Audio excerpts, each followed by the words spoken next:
Aliyah Boston and Caitlin Clark just did something nobody in WNBA history has ever done in the same box score.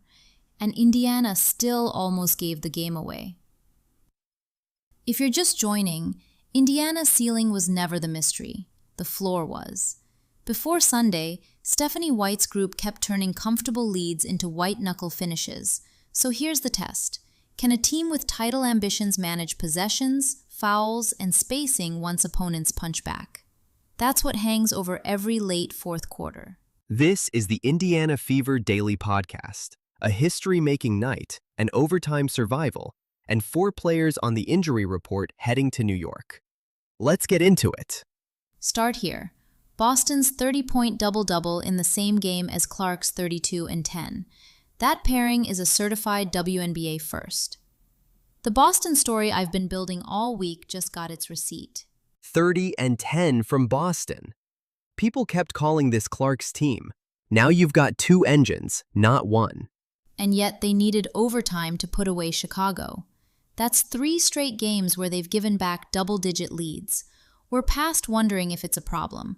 Now connect the dots. 4 players were listed out before the Liberty game. The step back had late-game execution first on the list of things that crack when a roster gets thin. And Indiana's already been cracking late, even at full strength. 4 out? Against New York? That's the best team in the league, and we're showing up with a skeleton crew in the exact area we're already shaky. So now the pressure point is simple. Who does White trust in the last 4 minutes when she's got fewer bodies to rotate? That was a philosophical question Friday. Now it's math. And you can't lean on Clark for 40 hard minutes and then ask her to close cold. Something has to give in that rotation. The eyeballs keep arriving too. Record numbers tuning in to watch Indiana make it interesting in the worst possible way late. Great theater, terrible blood pressure. The Liberty matchup is the first real stress test of whether this lead problem gets worse or finally breaks the right way. We're staying on Fever Contender-Consistency test. Follow the show and you won't miss what comes next. Here's TSN. Aliyah Boston had 34 points and 12 rebounds, and Caitlin Clark added 32 points and 10 assists to become the first pair of teammates in WNBA history to have 30-point double-doubles in the same game, leading the Indiana Fever past the Chicago Sky 114-106 in overtime Thursday night. Boston goes 34 and 12, Clark 32 and 10, the first WNBA teammates to each put up a 30-point double-double in the same game. That's a certified first, and it reframes everything I've been saying about this Boston-Clark pairing all week. 34 for Boston. People wanted to know if she could be a number 1 option next to Clark.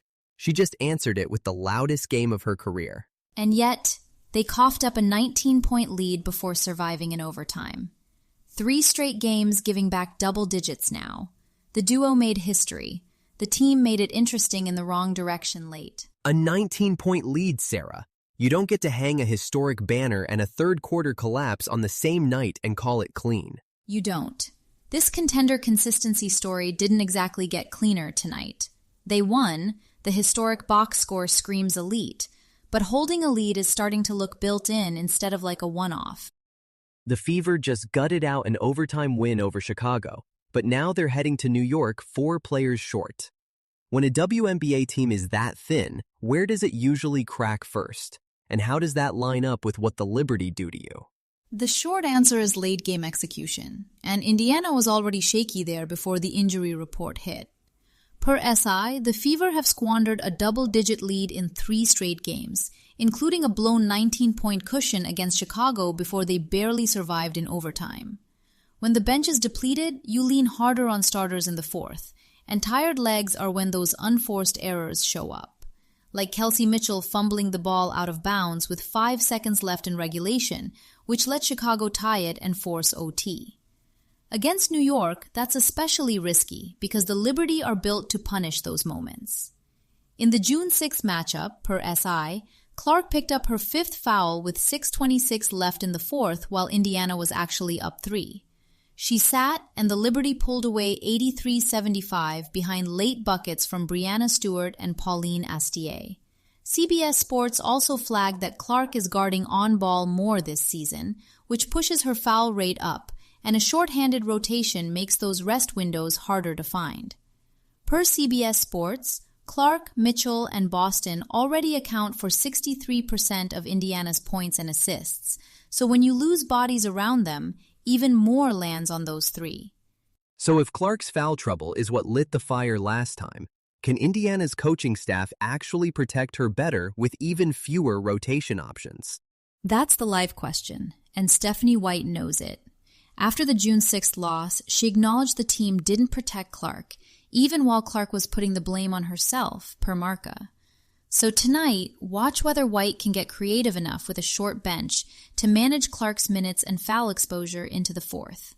That's the exact window where New York already showed it knows how to strike. If you like keeping up with the Fever every day, check out Angel City Daily Podcast, a daily ACFC supporter briefing with match reaction, NWSL standings, roster moves, women's soccer in Los Angeles, and supporter buzz.